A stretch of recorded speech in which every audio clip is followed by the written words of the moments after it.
Ciao a tutti amici, bentrovati sul mio canale in cui parliamo di orchidee. Io sono Daniele. Approfittando del tempo delle feste, ho cercato di fare una cosa utile per le mie piante, rinvasarle tutte in sfagno. Tutte a partire dalla Banfieldara Mystic Maze, che ce ne sono due, sono delle separazioni, degli Ongidium e degli Sharry Baby, dei Miltonidium, Painter, Daylight. Questo rimane ancora nel substrato misto di inerti, ma poi andrà anche lui, finita la fioritura, andrà in sfagno. Col video di oggi vi volevo far vedere non tanto il fatto che ho svasato le piante, questa è una potinara messa in sfagno, e qua abbiamo quello che voi già conoscete, che sono le Phalaenopsis in fibra di cocco. Nel video di oggi volevo farvi vedere sì, innanzitutto che stiamo aspettando finalmente questa fioritura che da un po' di tempo ci fa stare con l'ansia, che è venuto fuori un fiore, non ho tagliato il rametto vecchio, poi alla fine è venuto fuori questo bellissimo fiore che voi vedete, fine fiore della serie precedente, eccolo qua, se riuscite a vederlo, forse lo vediamo meglio se spostiamo da sotto la telecamera, eccolo qua. E ha fatto solo un fiore da quel gambo che non ho tagliato e l'ho lasciato stare. Il video di oggi vi volevo dire non tanto la questione dei substrati, che questo è fibra di cocco e questo che vedete qua è sfagno, cioè questo Dendrobium Linawianum era diventato gigantesco, ha cominciato a fare tutti quanti questi cake che voi vedete, ho scoperto perché rinvasandolo, perché all'interno aveva fatto tante ma tante di quelle radici che praticamente poi con la tanta quantità di radici hanno cominciato a respirare poco e ad asfissiare un po'. Ieri ho fatto un taglio brutto a vedersi ma essenziale per la pianta, ho dovuto dividerla in realtà in tre parti e poi l'ho messa in un vaso di terracotta. Allora, innanzitutto questa differenziazione che facciamo, certe tipologie di piante le lascio in vaso di plastica, in sfagno e vaso di plastica, perché il vaso di plastica mi rallenta un po' l'asciugatura, mentre il vaso di terracotta accelera l'asciugatura. Quindi nel caso dei dendrobium non abbiamo assolutamente difficoltà, perché loro hanno bisogno di asciugare, non devono rimanere umidi per molto tempo.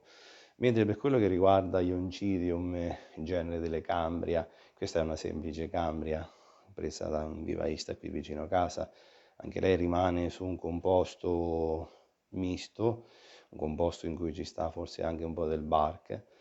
Allora trovo utile metterle in sfagno e trovo utile tenerle in queste due tipologie di vasi. Una tipologia di orchidea che gradisce di più rimanere umida è in vaso di plastica. L'orchidea che gradisce di più traspirare, respirare, perché queste che vivono un pochino più come epifite hanno bisogno che le radici respirano, stanno in vaso di plastica. Il video di oggi vi voglio far spiegare che noi sì, è importante che diamo acqua, perché senza acqua le piante morirebbero, ma tutte queste orchidee che voi vedete hanno bisogno di acqua, ma di aria. Allora, al di là del substrato, che qualche substrato lascia passare più aria o qualche substrato la lascia passare di meno, ma sapete quando è che un'orchidea riesce a respirare? L'orchidea riesce a respirare quando è asciutto il substrato.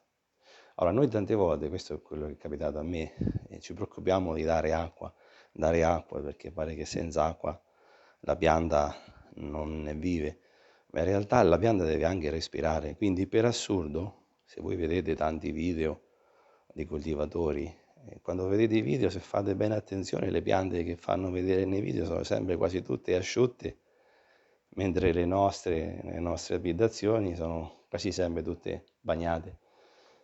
Considerate che devono passare giorni per poter asciugare, devono passare giorni affinché poi il substrato riesca a far passare acqua. Allora, è vero che lo sfagno ha una capacità di lasciar passare un 25% di ossigeno, però più lo bagniamo e più ingrandisce come spessore e meno aria passa. Allora, il segreto, voi fateci caso, e faccio questo video apposta a testimoniare un po' questa situazione, Nelle nostre coltivazioni domestiche, le nostre piante sono quasi sempre tutte bagnate, anche nei gruppi di Facebook abbiamo le nostre piante quasi sempre tutte quante bagnate. Quando guardate coltivatori, quando guardate professionisti, le loro piante sono sempre asciutte. Quindi noi ci preoccupiamo di dare acqua e loro si preoccupano in realtà di dare ossigeno, di dare aria. Prima di fare il video guardavo un video giapponese di esposizione Expo Orchid Japan degli anni passati, nel 2020, 21, 22. Beh, tutte le orchidee, non ce n'è una bagnata. Questo per dire, nel video di oggi volevo sottolineare l'importanza di farle respirare. E purtroppo un materiale come la fibra di cocco lascia passare aria solo quando è asciutta, perché quando noi la bagniamo tende a comprimersi e non passa aria. Quindi il gioco che dobbiamo fare noi nelle nostre coltivazioni domestiche, da dilettanti o da professionisti che possiamo essere, è lasciar passare la sufficiente quantità di acqua. Ecco perché la fibra di cocco tende tanto a compattarsi, quindi quando diamo l'acqua non passa più aria, quindi è importante aspettare i giorni che asciughi affinché poi la pianta possa respirare. Ma la stessa cosa è nello sfagno. Lo sfagno per la sua natura ha qualche porosità in più, un 25% di passaggio di aria. Se noi lo manteniamo sempre umido, lo sfagno, automaticamente l'aria ne passa di meno perché ingrandisce la sua superficie. Praticamente essendo una fibra, essendo una spugna, quando è bagnata ha una dimensione maggiore e meno aria passa. Considerate che oramai è passata una settimana da che ho fatto questi rinvasi, ho fatti sotto le feste di Natale, non sto dando acqua, ma non ho intenzione di dare acqua. Dicevo negli altri video che lo sfagno tende poi a diventare verde, in realtà diventa verde perché? Perché è sempre umido. Se noi lo lasciamo asciugare, la pianta non morirà di sete perché all'interno del vaso ci sarà sempre umidità. Questa è la Phalaenopsis che abbiamo messo in sfagno.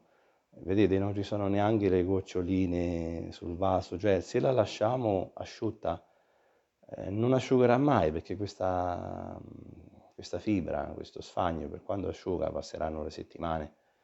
Se noi diamo meno acqua, il video di oggi è un video di persuasione perché mi sono reso conto in primis su me stesso che più acqua diamo e meno respirano. Quindi ecco, se possiamo concentrarci su questo aspetto è importante. Queste sono tutte divisioni di piante, piantine già divise, separate, se le vedete.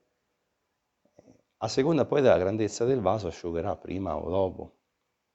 Quando daremo acqua non ne daremo in quantità. Vedevo tempo fa un video di un coltivatore americano a proposito degli odontoglossum e degli oncidium. Praticamente il substrato, in questo caso lo sfagno, deve rimanere leggermente umido. Allora, il segreto del video che voglio fare oggi è proprio questo, cioè diamo l'acqua alle nostre orchidee, ma cosa più importante, facciamole respirare, perché è solo respirando che la pianta si ossigena. Ecco, l'esortazione è questa. Guardate i video in generale di coltivatori, se vedete coltivatori americani, Orchid Web, vedo sempre coltivatori americani, Jameson, Fisher, che sono professionisti. Beh, tutti i video che io vedo, le orchidee loro non ce ne sta una bagnata. È difficile perché praticamente hanno capito, e sto cercando di capirlo anch'io e lo ripropongo a voi, che devono essere più asciutte possibili. Questa è l'altra divisione di ieri che ho fatto del Dendrobium linawianum. Mi ero accorto che stava facendo un sacco di cake, ho capito perché la base delle radici erano praticamente andate, erano tante, ma una cosa esagerata. In 3 anni ha avuto uno sviluppo notevole. L'ho diviso in 3 piante, queste che vedete, messo chiaramente in sfagno, e l'acqua ne darò veramente poca. Il vaso di terracotta aiuta ad asciugare, quindi l'acqua evapora e traspira, quindi aumento la respirazione col vaso di terracotta perché me la fa asciugare prima, quindi passa prima acqua e prima il dendrobium mi respira. Per queste altre non ho problema e allungo semplicemente, ecco la differenza, allungo col vaso di plastica, allungo di 3 giorni, di 3 giorni la durata della bagnatura. La bagnatura che sarà molto leggera, difficilmente farà uscire l'acqua da sotto il vaso perché mi interessa mantenere l'umidità ma non fare un lavaggio completo. La stessa cosa qua dai video precedenti che ho fatto, ne do talmente poca di acqua che penso che ne darò mezza tazzina ogni settimana, penso, come quantità. Bene, allora, questo video di oggi era per esortarci, perché io sono uno dei primi colpevoli in questo, far respirare le piante. Le piante respirano quando non c'è acqua, quando l'acqua è asciutta e la radice riesce a far passare, a ossigenarsi. Quindi soprattutto in questi composti come lo sfagno, come la fibra di cocco, non abbiate fretta di dare l'acqua, meglio un giorno in più che stanno asciutte, ma respirano ossigeno, quindi respirano da asciutte. Se noi faremo quello, sicuramente le nostre piante ne trarranno beneficio. A presto al prossimo video, grazie di avermi sopportato. A presto.